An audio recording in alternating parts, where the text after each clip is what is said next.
Good morning, everybody. How are you? How are you? I am so glad that you are tuning in today. I see that I have my buddy, Mr. Pugh, who is on the webinar today, Principal Pugh. I am so excited that you decided to join, and I think you brought your team today, so I'm excited about that. Hey, do me a favor. I'm Dr. Deidre Stevens, and I'm here to present to you from Impact Teaching, Training, and Leadership Development. Before we get started, I just want you to type in the chat. I just want you to tell me what position you have right now. What position are you serving in your school? What position are you serving in your school? I'm looking in my chat. For those of you that don't know, I love engagement. So you're going to have to type in the chat. So pull your chat up and just be ready to type in. What position are you serving today? I have Joanne Brown, Ronald Pugh, Tamisha Brown, and Zell Reddy.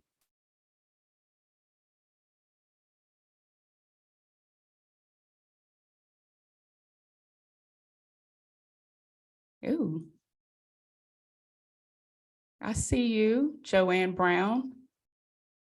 You have your hand up.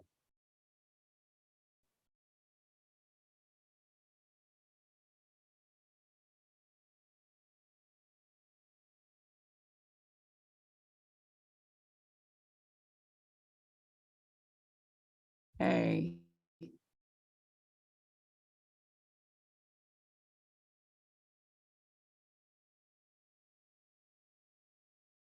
Hey, are you guys able to hear me?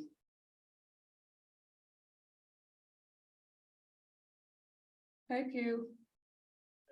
Are you able to hear me? Oh, I am so sorry. Let me see if I can fix that then. Thank you. All right, guys, let me see if I can fix that for you.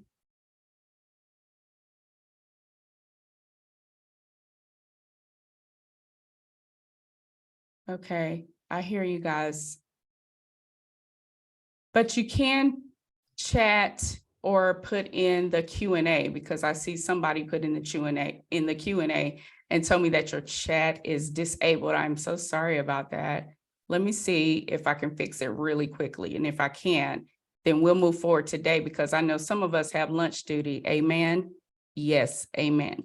All right, let me see if I can fix this really quickly.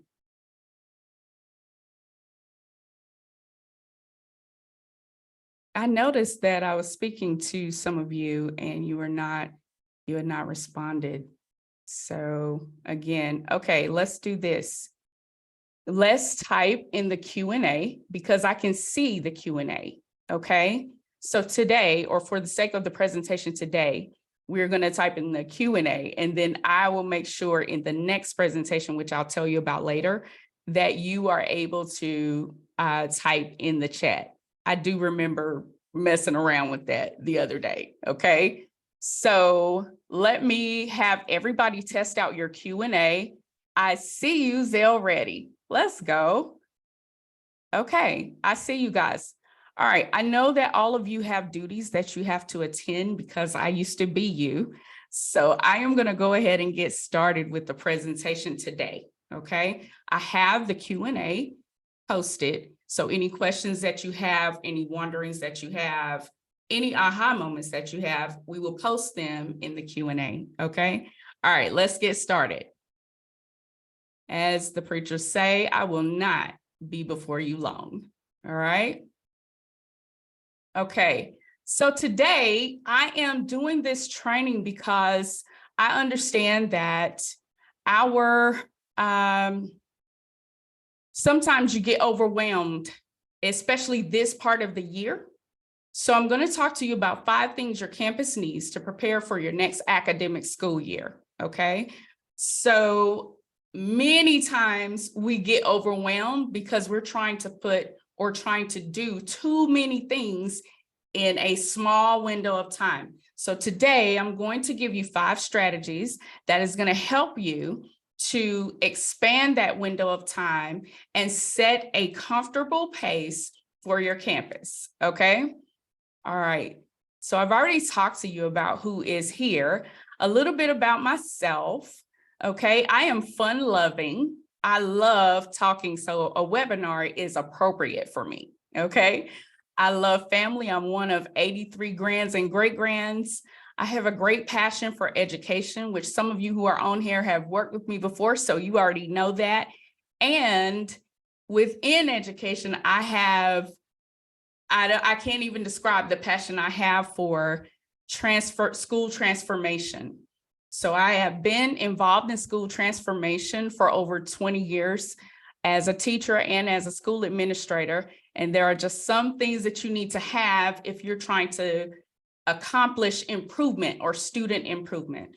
So today I'm going to talk to you about one of those things. If you look at the bottom, you'll see 22,455 schools left. And ladies and gentlemen, that's because I have counted, or in 2019, my team and I counted the number of schools that have been identified under ESSA, right, the Every Student Succeeds Act, as low performing or in need of improvement. There were 22,504 schools. So right now I have 22,455 schools, and you can do the math on how many that we've gone to, okay? Again, I'm working with impact teaching, training, and leadership development. We coach and support teachers and instructional leaders, and I'm specific about instructional leaders because as a school administrator, if the only thing you can do is manage, you won't have sustainable student achievement. And I know some of you have seen that. So you will have, you'll have someone come in who is exceptional in management, but they don't understand how instruction works. So the improvement goes up and then it plateaus. So everything I'm going to tell you today is information on how you can just keep increasing in student achievement, okay? You don't have to plateau, and you do not have to be dog tired when you are done. It is a lot of work, but if everybody understands how to move instructionally throughout the building, it makes the job easier, okay? And I'm sure Mr. Pugh can attest to that. We've had lots of conversations about that, all right? All right, so today's goal. Okay, goal one, I'm going to give you the tasks that you can do right now, to decrease the feeling of being overwhelmed for you and your staff. Okay, now today I'm giving you the long game. Okay, the long game. We always play the short game. Today, the task that I'm giving you is for the long game so that this time next year, you are not overwhelmed, you don't feel, stressed out, but you and your staff will have a comfortable pace, okay? Goal number two, I'm gonna give you strategies and resources to identify teacher capacity, increase academic momentum, okay? And save you time. Everybody has families. If you don't have a family, then you have things that you just wanna do. So I'm gonna give you some tasks that will save you some time, okay? Goal number three, we're going to explore ways to impact personnel challenges for next school year, okay? Because, and I say that because we have many teachers are walking out of the building, and honestly, it's not just teachers, right? It's admin too. It's everybody, okay? Because over, I guess, during COVID, we figured out that we actually love our families and life. So we have to, as an institution, as an educational institution, find a way that we can have that work-life balance. So lucky for you, I have already come to school early and stayed late. I've already done that. So I'm just giving you the blueprint, okay? All right, so let's go. First thing you need to do, empathy interviews, okay? Now, let me tell you, empathy interviews help you to be able to identify the capacity in your teachers or your building or your stakeholders, everybody, Okay. So you can do these online, like you can just create a Google form if you want to. You can create a Google form and you can send it out to everybody. Now, the longer process, and I feel like the more effective process, would be to conduct these interviews face to face. Okay. If you have a large staff, then this task should be done by your instructional leadership team. Okay. Your admin team. All right. So during these interviews, you're going to ask them 4 to 5 questions. Okay. And you need to be selective about the 4 to 5 questions that you ask, because the information that you are receiving is data for you and your instructional team, right? Okay, it is data for you. So you want to be selective about the questions that you choose. So every question you ask should give you an answer to something or to something that you're seeking to understand about your campus, okay? And I have on the bottom, and I'm also posting this today actually on social media. So you can follow us at ImpactTTL, okay? But I placed on here, it's not what you think about their capacity. And by their, I mean your teachers, right? It's not about what you as the leader think, because sometimes we go into the situation and we're going in and we've been hired and placed there because we're skilled, okay? So we are going in and we are just operating off of what we know. But I'm going to challenge you, if you're not doing this already, I'm going to challenge you to understand that it's about what they believe, your teachers believe that their capacity is. So a good leader knows how to help or get in tune with your teacher staff and help them to believe in what they're able to do. But the only way that you're going to be able to do that is if you kind of dig and ask some questions and find out exactly what do they like? What do they feel like they need to grow in? Because those are the things that you're going to build your professional development around. And it is going to make your staff feel like they have been heard and that you are working within their best interests, okay? So number one, the first strategy or task that you need to do, you need to conduct empathy interviews. Now, I did this on every campus that I've ever been assigned to, okay? And I have a witness on here today, okay? Every campus that I've ever been assigned to, I have always done this. And I sat down with each individual person because honestly, I'm just kind of nosy. So, I'm just kind of nosy. So anyway, I wanted to ask the questions to find out. I love data and all that stuff. So I sat down and I asked them 4 questions. And from those 4 questions, I took that information and created the plan that we needed in order to move forward, okay? And I've always been successful in doing that. Not only did I interview the teachers, I also interviewed like the leader of the Parent Teacher Association. I interviewed custodians. I interviewed bus drivers. I interviewed everybody. So it's kind of equivalent to what people would call a listening tour, but I'm calling it empathy interviews because that's what practitioners are calling it now, okay? So you can say listening tour or empathy interviews, but either way, they need to be conducted, okay? All right, so in the Q&A, what I want you to do is type 1 empathy question in the chat, okay? And here's a sample. What are some things we do well as a district or as a campus or as a team, okay? And in the next training, I'm going to tell you why this question is important. It was important for me to ask this question. You probably can figure it out on your own, but I'm going to give you 4 questions that you can ask in the next training, which is going to be next Tuesday, okay? So in the Q&A, I want you to type 1 empathy question in the chat that you can ask your teachers. One empathy question.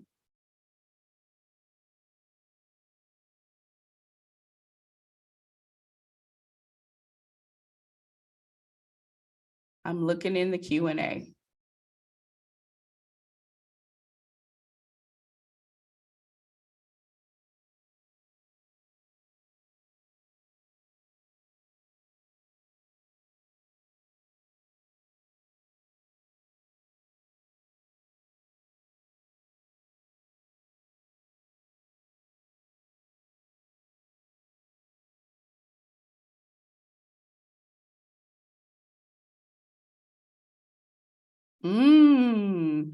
Zell Ready, that is so good.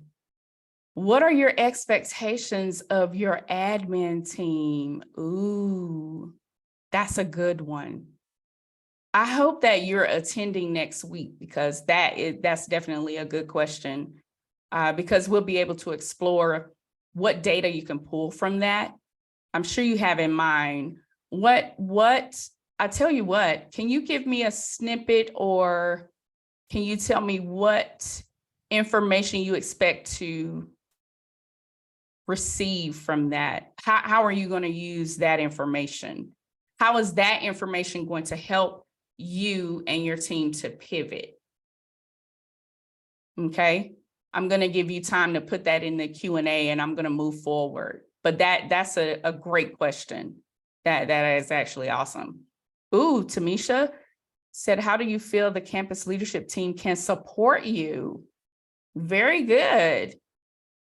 Very, very good. Very good. Awesome. That's great. What do you consider to be your strength, and how will you use? Ooh, yeah. You know what? Joanne, I actually asked that same question, but not the last part of your question. But I like the twist that you put on the last part of your campus. How will you use it on our campus? That's perfect. That's, man, you guys are, let's go. I love it. This is awesome. Okay, let's move on. Number 2, you need to create an instructional leaders calendar. Now, everybody that knows me knows I don't think in terms of months. I think when I am working on improvement or student achievement, I think in terms of hours. I think in terms of days, okay? So with Impact, with our company, we created a diagram of an instructional leaders calendar. In the Q&A, I want you to look at the bottom here, this part right here. And I want you to tell me, what do you notice? Do you notice when the instructional leaders calendar starts? When does it actually start? I want to make sure you're tracking with me.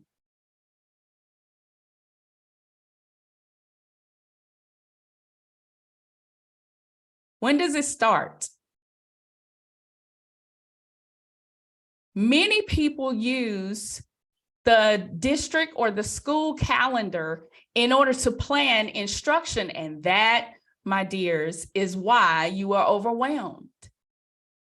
The school calendar and the district or the district calendar, it does not tell you about instruction. What it tells you is when you should show up to campus and when you shouldn't show up to campus. So the days that we are to be present and the days that we are off, right? That's pretty much it. It tells us main events, things of that sort, okay? But it does not lend itself to be an adequate resource for creating instruction, like your instructional plan. And so what's happening is when you're creating your campus improvement plan or you're creating your instructional plan, you are creating it according to that district calendar. And so you, in your mind or in the minds of everybody who's following you, right, they all feel like they have 180 days to get these things done. And if we had 180 days, that would be awesome. but you know what happens during that time, right? And so when you plan or make your instructional plan, yes, Joanne, it starts in April. Absolutely. When you make your instructional plan, you have to make it according to and get the calendar or the number of instructional days as accurate as you can. And the way you do that is by finding out like your testing days. So you'll need to know district and state testing days, because you're not going to have instruction on those days. You need to account for the fact that if you have personnel that takes off or they have high absent rates, right?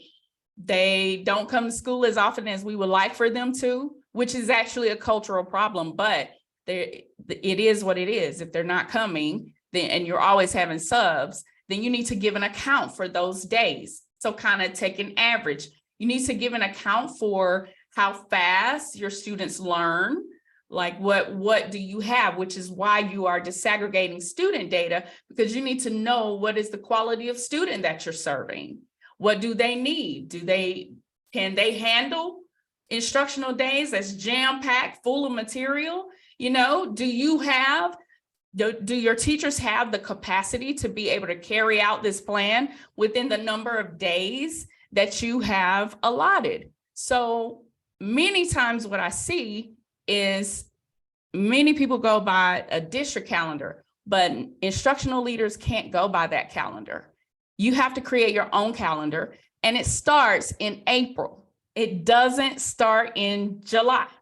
It doesn't start in August, right? Which is another reason why we are often overwhelmed, right? About this time of year, because your calendar starts in April. So Happy New Year to all my instructional leaders, because it's April right now. So right now, you need to sit down and pull the calendar for next year. It should be done already. If it's not, then we'll just wait until it is. And then you need to actually count the number of days that you have, so you can have a realistic picture of what you are asking your teachers to do. For example, on this diagram, which I'm going to give you a blank one that you can have, and you can create it however you want, but I have a blank one available. I'm going to give you the link to that resource. But on this instructional calendar, if you notice, in November, there are 17 days. In December, and this is an actual calendar that we created for a district, right? I presented this calendar to the superintendent of that district so that they can see exactly how many days do you actually have. And I'm talking about instructional days, okay? Instructional days, days that your teachers can teach, those days, okay? And the superintendent at that time was just so floored with the number of days that were in January and February and March. He was floored because they had testing for this and testing for that, but it helped them to redirect their schedule so that the teachers can have more time to teach. Because we know that the magic of education is time. If you give anybody enough time, they can learn anything. So as the instructional leader, you need to be protective over the time in the building, okay? We'll talk more about that later in another webinar, but this is number 2. Create your instructional leadership calendar, okay? So I'm gonna give you a blank one, but I want you to kind of look at this calendar. And let's go ahead and get a jump start on the things that you will need in order to create this calendar, okay? Because when you hop off, maybe you want to go ahead and get those resources, or maybe you want to email someone to tell them to send you whatever it is you need. So let's look at this calendar. What will you need? So I have a sample answer up here. One of the things you're going to need is your state assessment calendar, okay, to be able to go through the next school year and mark off the days that you actually have testing. Those things are done now in April, okay? What else do you think you will need in order to create your instructional calendar? And I'm looking in the Q&A.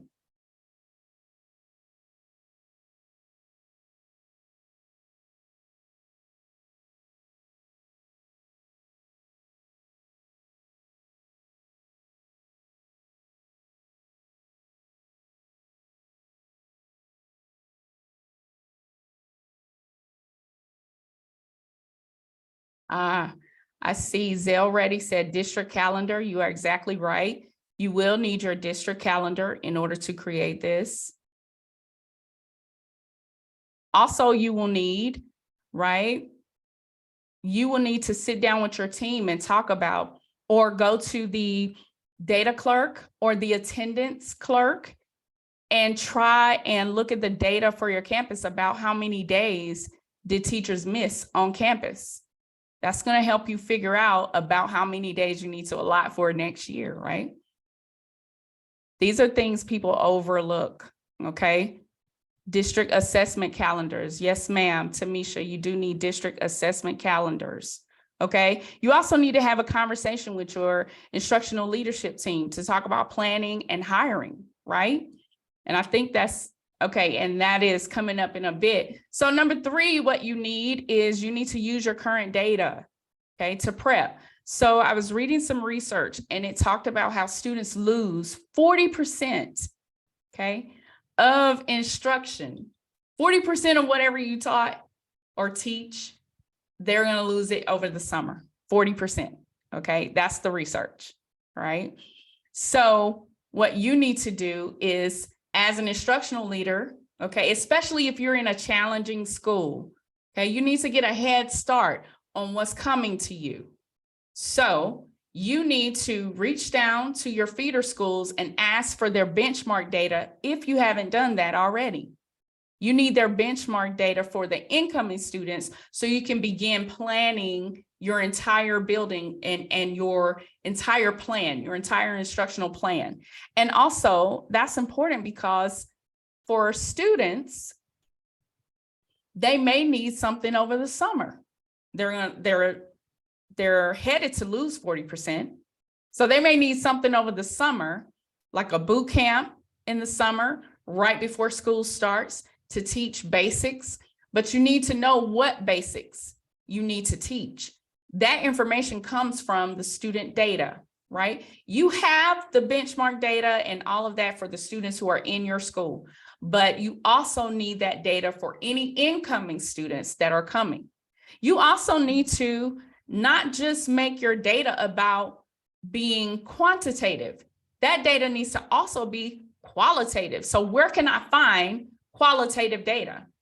Qualitative data comes from talking to the principal of the incoming of your feeder campus, talking to teachers from your feeder campus. It also comes from CUME folders, guys, which is a lost art for education, because CUME folders have everything that you need to know about a student, okay? And sometimes things we probably don't need to know, but CUME folders have everything in there, okay? So sitting down with your team and going through the CUME folders for the incoming students. I used to do that all by myself, and that's why I was overwhelmed, but you guys have teams. So sit with your teams, go through those CUME folders, figure out, like, do it in the same manner that FBI, right? How they create an analysis of people, right? How they create a profile is in the same manner that you will do for students, right? Also teacher data. So that's coming from your, of course, it's coming from your observations and things of that sort, but it's also coming from those empathy questions that I told you about, okay? And remember, not just quantitative data. Quantitative data doesn't tell the full story. You need qualitative data as well, okay? So let's talk. Let's do some math. I love math. If you don't like it, don't tell me. Just pretend like you do, okay? If students lose 40% of what they learned during summer break, how many instructional days do they actually lose? How many do they lose? Okay, and I put the formula at the bottom. So what I want you to do is solve, I want you to use this formula and tell me, because we're saying we have 180 days to teach. Well, we have testing, so we know that that's not right, right? So you probably have about 137 days. Is that right? That's about right. You probably have about 137 days. Okay. So, because you probably do about 50 days of teaching, then people are absent, so you probably get a good 137 days. If that is true, and the students lose 40%, how many days of instruction do they actually have when they leave your campus or when they return to your campus? How many days of instruction?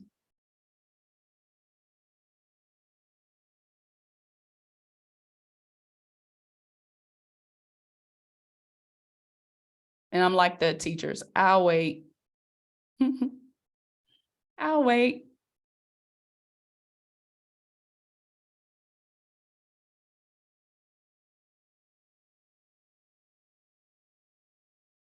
So total number of instructional days is probably, you can say 180, right? Across the United States, people use 180 days, usually. A little more, a little less. 82 days. And then, okay, which one is it, Zell, ready? Is it 82 days or 55 days? I'm going to go with your 55 days.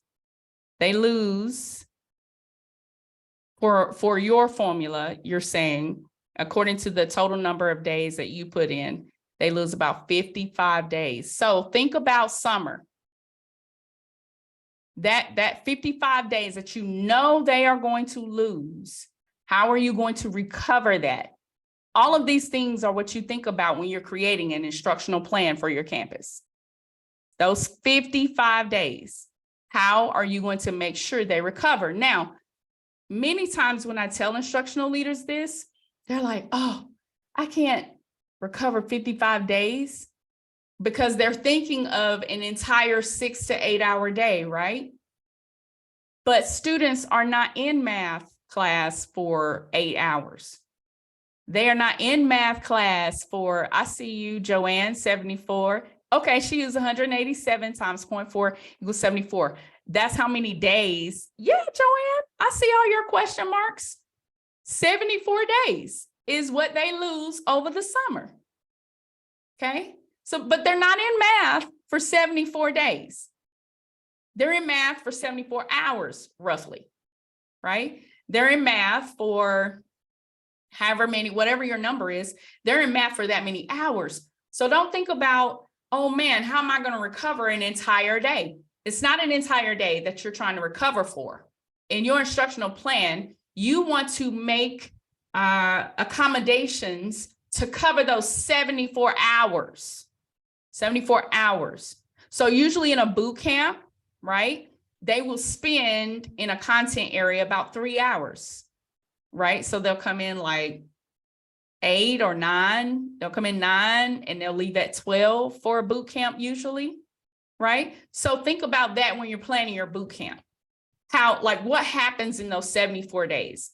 And honestly, I would go back to the instructional calendar for the district, the curriculum calendar, okay, and count back 74 days and see what is the content within those 74 days.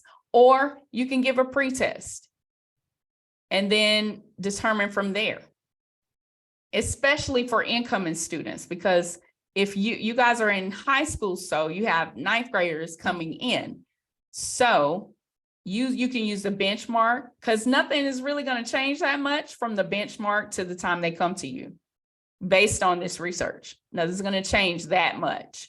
Okay, so you can use benchmark data, or you can ask the principal if the principal of your feeder campuses, if they can give a pre-test for you on behalf of the high school. Okay. All right. All right. Number 4, you want to change. Okay. We got a good 10 minutes. I know y'all have lunch duty, so I want to get you out of here. Okay. Number 4, change your paradigm on hiring and preparation. Okay.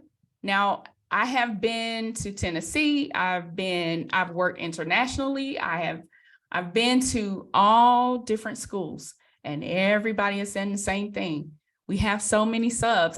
One district that I've worked for this year, They are hiring custodians. They are hiring cafeteria workers as teachers. I mean, the personnel game has changed a lot, okay? So now that we know that though, and you are an instructional leader and you're preparing for this, you're aware of this, now we can prepare for it because we are aware so that you're not overwhelmed trying to call subs and trying to do all these things. Nope, you can create a comfortable environment for your teachers that they love coming to and that they can work in.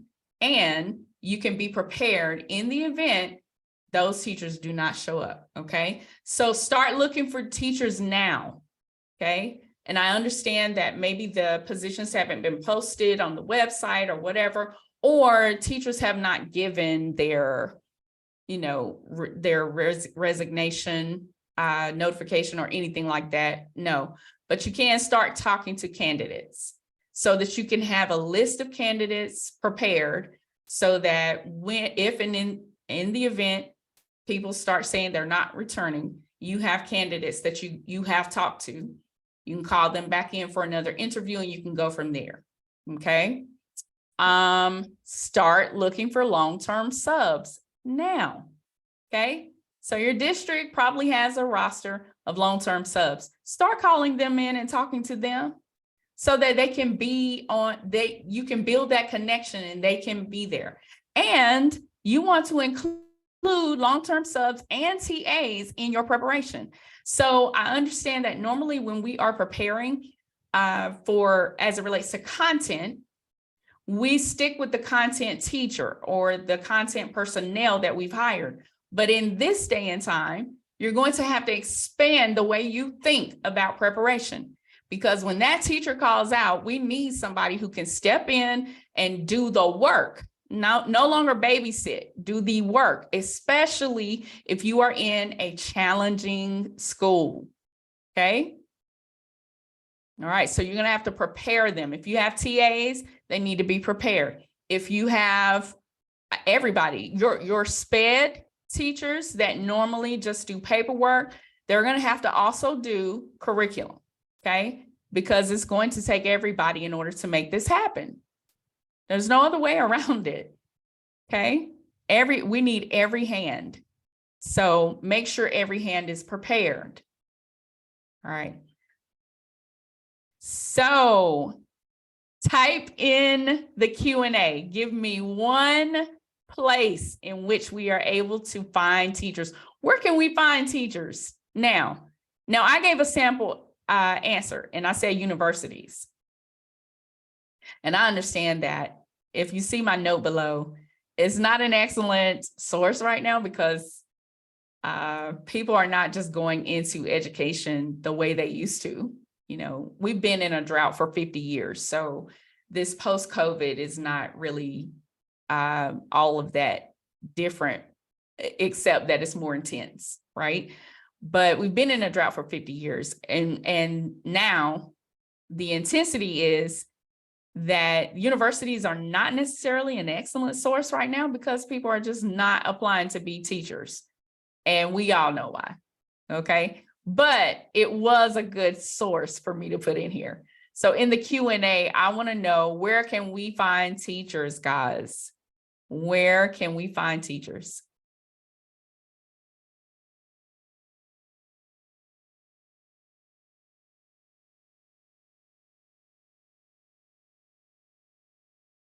Where can we find them?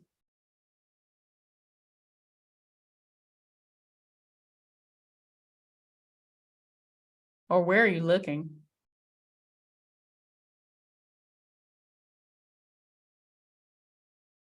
And also when it comes to subs, you know, they have companies now that can give you subs.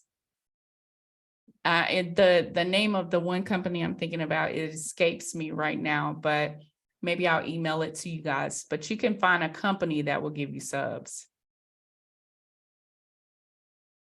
What's a good source for finding teachers?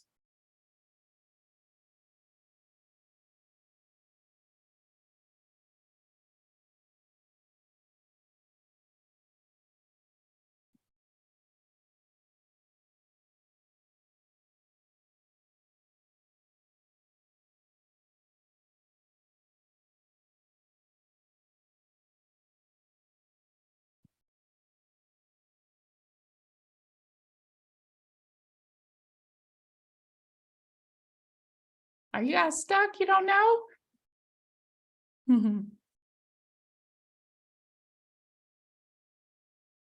Hey, if you're in Texas, because I have some international people watching too, right? So if you are in Texas, though, Texas teachers, if you are anywhere in the United States, you can always go to your Department of Education website and look for approved alternative certification programs, because there are tons of them.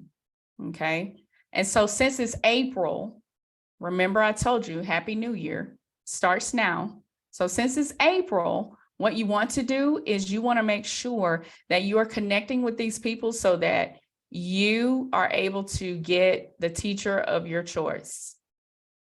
You're able to get a quality teacher, because it's first come, first serve. Okay. Honestly, if you don't get some people in place by like June, beginning of July, around the end of July and August, it makes it very hard to find a teacher. So right now, and I see you, Zell, ready. You said teacher prep programs. Absolutely. And that's what I was just talking about.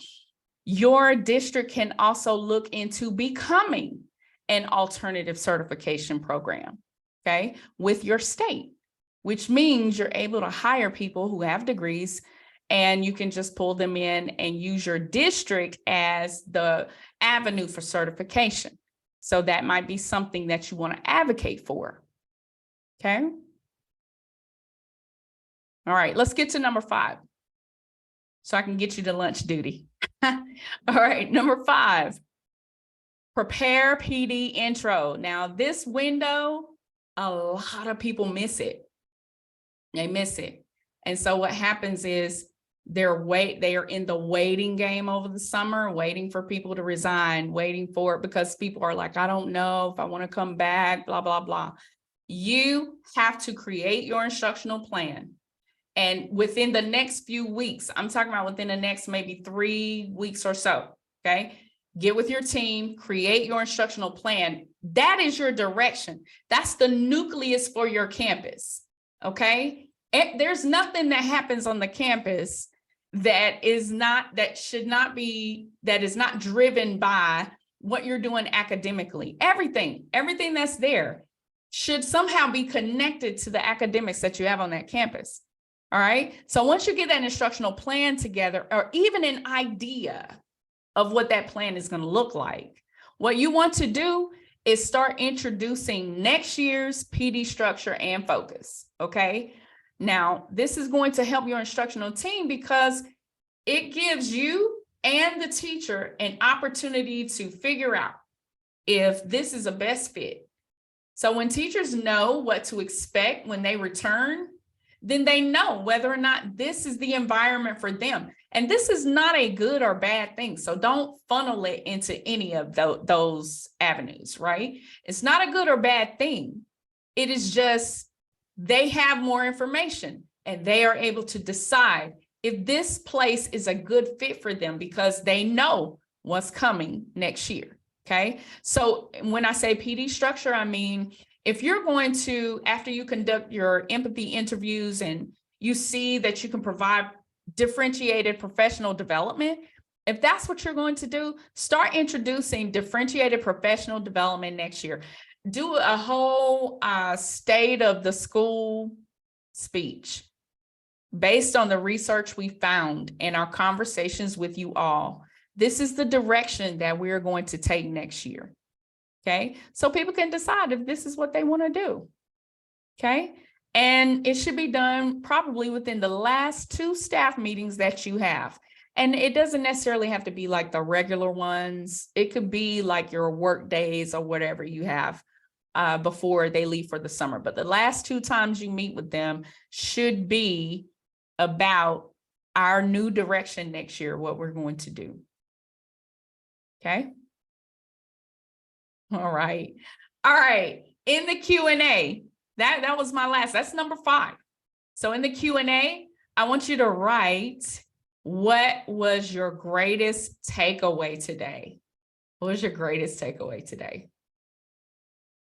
One thing.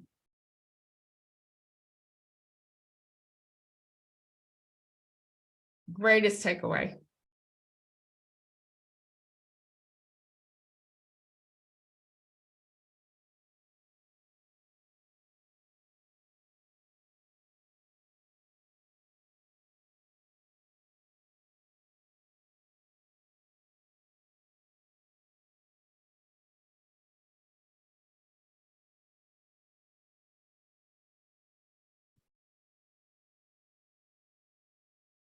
The instructional calendar. You know what? I am so glad you said that because I need to.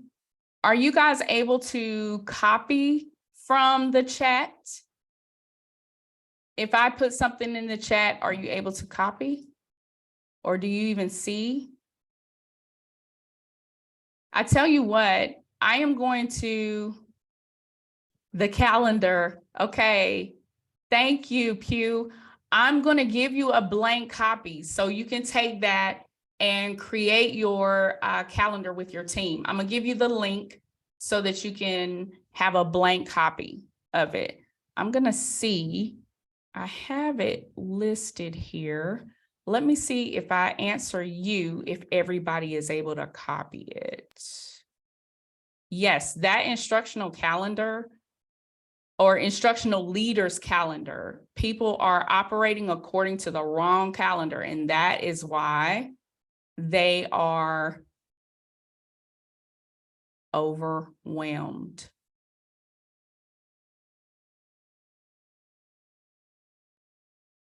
That is why they are overwhelmed. Okay, Pew, I'm gonna respond.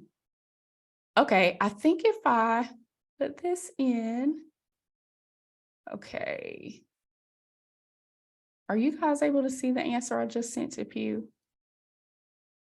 I don't even know if he's able to see it. Okay. If not, what I'm going to do is email it to you guys so you'll have it. Okay.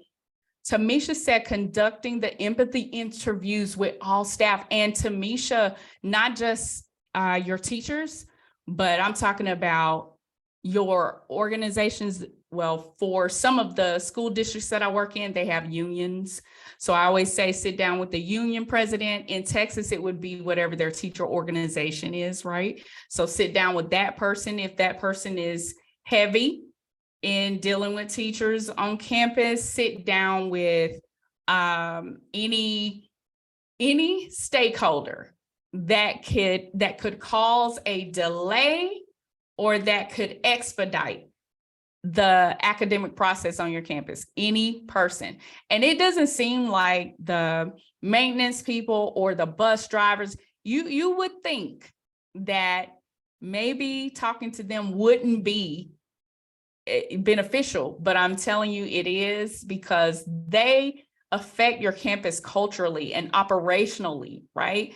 So any information they have helps you to tame your culture and to manage your culture and to make sure your operations are managed well, right? So you need all of that information. And instructional leadership is not just curriculum and instruction. It is not. It includes culture, and it also includes operations. So it includes all those things. Okay. Joanne said, okay, develop the instructional calendar now. Absolutely. Yeah, I don't know if you can get a copy from the chat. Let me try, Tamisha. Let me try to place it in the chat. Let's see. All right. I inserted the link. Go to the chat, the webinar chat, and see if you can copy or if you even see the link. Next week, when we come back, I promise you it'll be fixed. But thank you for your patience today. So somebody let me know if you can see it. No, okay, that's powerful. Thank you for sharing. You are so welcome. Yay, it's there. Okay, good, Tamisha. Now, listen, all of you who are on here today, I haven't released the next training yet, but next week, I'm going to talk about how to radically improve your teacher capacity And I'm also going to discuss how you can revolutionize your campus professional development. And all of that is going to be centered around how to break down the answers from those empathy questions, right? So when you leave next week, you'll have some more refined empathy questions, and you'll know exactly what to look for and how to disaggregate that data, okay, for those questions, so they can help you create your professional development plan, okay? All right, let me give you the link for that, and I want you to go sign up right now. I want you to sign up right now, okay? So here's the link, and I'm not even giving you guys a Linktree link. Like, I'm giving you the real deal link. Okay. Here is the link so you can sign up for the next webinar.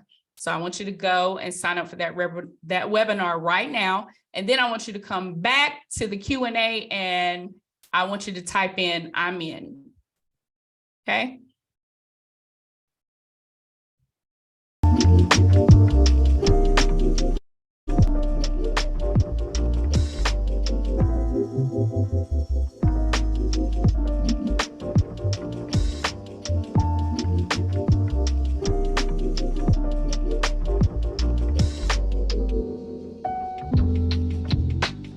I also have on the website an end of year checkout list. So you can take that end of year checkout list so that it's not, you don't even have to think about it. Y'all already did it. Okay. The only thing you have to do is send it to the people that you that need things at the end of the year, all of the people who need stuff, and let them fill in what they need, download it, and give it to the staff, because you can go ahead and give that to your teachers now too. And there was one other thing I uploaded up there, but there are quite a few resources on that page that I sent to you, okay? So go sign up, and I wanna see, I'm in. Once you signed up for the webinar, come back and let me know that you're in. All right, Joanne, I can't wait to see you. I cannot wait to see you. Joanne, bring a friend. And all my international audience, you do the same. Do the same. Okay. Good, I see you. Okay, I see you. Good. I love my Global Forum for Teacher Educators. They have so many. They represent 66 plus countries, and they are always in support of what I do. So I appreciate it. I love it. Good. I see you, Pew. I'll see you next week then. What's up, Tamisha? I will see you next week, girl. Okay. Okay, Tamisha, thank you for bringing Joanne. All right. All right, guys. I am done. You can go to lunch duty now. Don't try to use me to get out of lunch duty. All y'all get to that cafeteria. Let's go. All right. So I'm going to hang out on the Q&A, but we are done. If you would like to schedule a consultation with me, that link is on here. My Calendly link is on here, and we can chat it up and see what challenges you have and talk to you about how you can fix those things. Okay. Other than that, if you have questions, I'm going to stay on for a little bit more. Well, thank you, anonymous attendee. If you have questions, you can put it in the chat now. I'm going to stay on for a few more minutes. Other than that, those of you who do not have questions, I will see you next week.